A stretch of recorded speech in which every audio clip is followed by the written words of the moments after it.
여호수아 24장 8절부터 13절 말씀 마음을 집중하시고 함께 읽어봅니다. 내가 또 너희를 인도하여 요단 저쪽에 거주하는 아모리 족속의 땅으로 들어가게 하며 그들이 너희와 싸우기로 내가 그들을 너희 손에 넘겨주매 너희가 그 땅을 점령하였고 나는 그들을 너희 앞에서 멸절시켰으며 또한 모압 왕 십볼의 아들 발락이 일어나 이스라엘과 싸우더니 사람을 보내어 부올의 아들 발람을 불러다가 너희를 저주하게 하려 하였으나 내가 발람을 위해 듣기를 원하지 아니하였으므로 그가 오히려 너희를 축복하였고 나는 너희를 그의 손에서 건져내었으며 너희가 요단을 건너 여리고에 이른즉 여리고 주민들 곧 아모리 족속과 브리스 족속과 가나안 족속과 헷 족속과 기르가스 족속과 히위 족속과 여부스 족속이 너희와 싸우기로 내가 그들을 너희의 손에 넘겨주었으며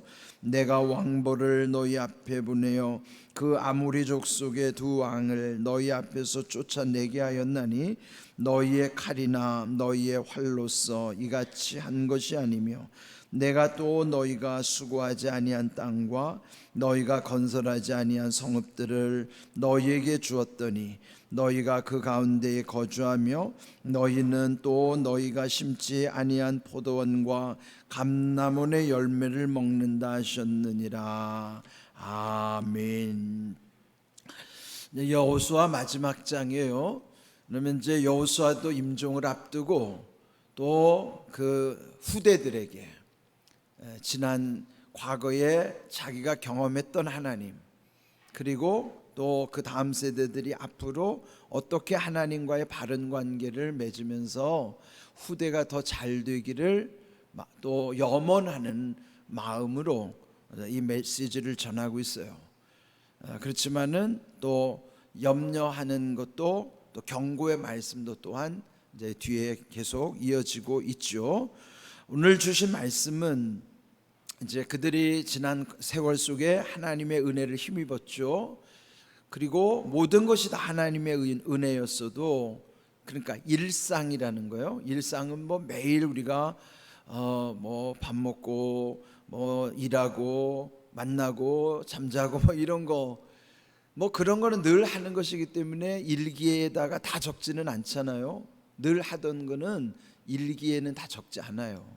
일기에 쓰는 거는 그날에 있었던 중요한 일들, 역사도 마찬가지예요. 평범한 걸 기록하는 것이 아니라 중요한 사건을 기록하는 게 역사인 것이죠. 그와 같이 여기에 기록된 것, 그렇다고 해서 기록되지 않은 것은 그럼 하나님의 은혜가 아닌가? 아니죠. 기록되지 않은 것, 우리 일상에서 늘 밥 먹고 일하고 뭐 잠자고 이런 모든 그런 거 다 하나님의 은혜죠. 그렇지만 여기 기록된 것은 아주 특별한 것을 부각시키는 거예요. 그런 것처럼 여러분의 인생 속에도 하나님이 특별한 은혜를 주실 때가 있어요. 또 여러분의 가정사에도 그런 일이 있겠죠.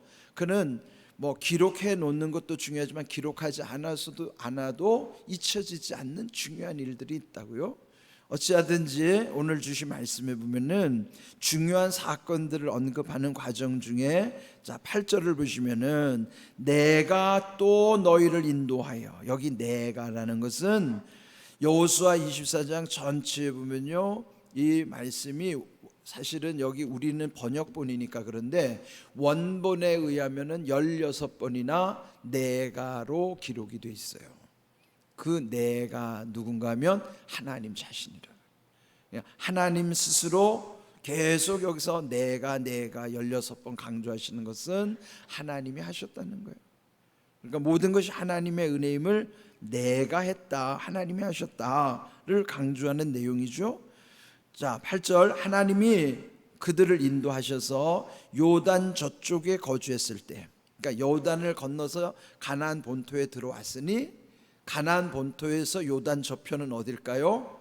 요단을 건너기 전에 땅 모압에 있을 때, 그리고 이들은 지금 가나안 본토에서는 저쪽 땅은 동쪽에 있는 땅이에요. 동편 땅이죠. 그래서 여기 요단 저쪽 동편 모압에 거주했을 때 아모리 족속의 땅으로 들어가게 하며 그들이 너희와 싸우기로 내가 그들을 너희 손에 넘겨주매 너희가 그 땅을 점령하였고 나는 그들을 너희 앞에서 멸절시켰으며. 그렇게 싸움의 대상으로서 보면 객관적으로는요 상대할 수 없어요. 그건 뭐냐면 이들은 훈련받은 사람들이 아니고 아무 훈련도 되지 않았는데 그저 하나님이 가라는 대로 그저 순종하면서 가는 것뿐이지 이들의 능력으로 상대할 만한 그 아모리 사람들이 아니에요. 우리가 흔히 말하는 게임도 안 되는단 말이에요. 그들의 능력으로는 절대 이길 수가 없어요. 상대 자체를 할 수 없는데도 불구하고 하나님이 함께 하시니까 그들을 이기게 하시는 거예요. 그 표현 중에 보면은 넘겨주었다. 하나님이 넘겨주셔서 그 땅을 점령하였을 뿐만 아니라 그들을 멸절시키는 것도 하나님이 하셨다. 그런데 그런 소식들이 그 주변의 나라들에게 소문이 들려지겠죠. 이게 발 없는 말이 천리를 간다는 말 있잖아요. 요즘은 뭐 이 SNS라고 하는 게 뭐 실시간으로 요즘에 모든 건 실시간으로 다 전달이 되잖아요. 그런데 여기 이제 9절에 보면은 모압 왕 십볼의 아들 발락, 그러니까 모압의 발락 왕이 그 소식을 듣고 위기를 느낀 거예요. 점점 그들이 전진해 오는데 곧 자기네 나라로 쳐들어온단 말이에요. 들어온단 말이죠. 쳐들어오는 것도 아니에요. 그냥 들어오는데, 그런데 이미 앞서의 그 나라들이 다 무너졌거든요. 근데 결국 여기 모압 왕 발락이 알았던 건 뭐냐면 저들 가운데 하나님이 함께 하시기 때문이라는 것을 아는 거예요. 그래서 이 발락 왕이 이미 이제 민수기 23장에 다 나오는 내용들이에요. 그런데 여기 여호수아가 다시 한번 그때를 회상하면서 강조하는 표현입니다. 여기 이제 9절 이하에 보면은 모압 왕 발락이 그 당시에 영적 지도자로서 제일 유명했던 사람이 발람 선지였어요. 근데 발람 선지는 하나님의 선지자가 아니고요, 그 시대로 말하면 아주 용한 점쟁이란 말이에요. 용한 점쟁이에요. 그러니까 이 발락 왕이 그 발람 점쟁이를 데리고 오는 거예요. 그게 우리나라도 보면 이 정치인들이 무당 점쟁이들 잘 찾아간다고요. 이게 이 나라가 잘 되려면은 이런 무속에 끌려가면 이게 나라가 큰일 나는 거예요. 이게 지금 요즘 보면은 무속에 관련된 소식들이 들릴 때마다 이게 얼마나 망령된 일인가. 우리가 정말 경각심을 가지고 기도해야 돼요. 이런 지도자를 세우면 안 된다고요. 배후에 무당들이 있고 이런 점쟁이 찾아다니는 그런 국회의원이나 그런 지도자들을 뽑으면 큰일 납니다. 그런데 이 모압의 발락 왕이 그 시대의 최고의 점쟁이로 소문난 발람을 초청하는 까닭이 뭐예요? 이스라엘 백성, 저 히브리 민족들이 지금 오고 있는데 저들을 저주해 달라는 거예요. 왜? 모압이 그 당시에 발람 선지가 저주하면은 그대로 이루어지니까요. 여러분, 용한 무당이나 용한 점쟁이들의 능력이 있어요, 없어요? 있어요. 귀신의 능력을 빌어서 한다고요. 그런데 용한 무당과 용한 점쟁이도 하나님을 두려워한다고요. 그거는 확실해요. 그러니까 그들도 최고의 신이 하나님이라는 걸 알아요. 그런데 여기에 이 발락 왕이 발람, 이 이름이 너무 비슷해가지고 헷갈리는 사람들이 있어요. 둘 다 발시들이란 말이에요. 발시들. 네? 발락 왕이고 발람 선지예요. 그런데 그냥 데려오겠어요? 처음에는 이 중간에 하나님이 막으니까 발람이 오다가 돌아가는 거예요. 그래서 발락 왕이 다시 더 엄청난 뇌물을 갖다 주는 거예요. 그러니까 여러분, 사람이 뭐예요? 이 뇌물에 마음이 흔들리잖아요. 그래서 그렇게 3번이나 시도하다가 마침내 오기는 와요. 오기는 오는데 하나님이 경고하는 거예요. 너는 그렇게 하면 죽는다. 그러면서 하나님이 그 입을 확 돌려버리는 거예요. 저주하러 오라고 했는데 와가지고 축복을 하는 거예요. 복을 빌어주는 거예요. 왜 그렇게 됐죠? 하나님이 그 입을 주장하니까. 의도대로 그 발락 왕은 그 민족을 저주해서 아예 그냥 망하게 하려고 그랬는데 하나님이 그걸 다 막아 놓으시니까 결국은 발람이 세 번째 시도 가운데 오기는 오는데 와가지고 저주를 하지 아니하고 복을 빌어주는 내용이 있어요. 한번 볼까요? 자, 민수기 23장 19절 한번 읽어보겠습니다. 하나님은 사람이 아니시니 거짓말을 하지 않으시고 인생이 아니시니 후회가 없으시도다. 어찌 그 말씀하신 바를 행하지 않으시며 하신 말씀을 실행하지 않으시랴.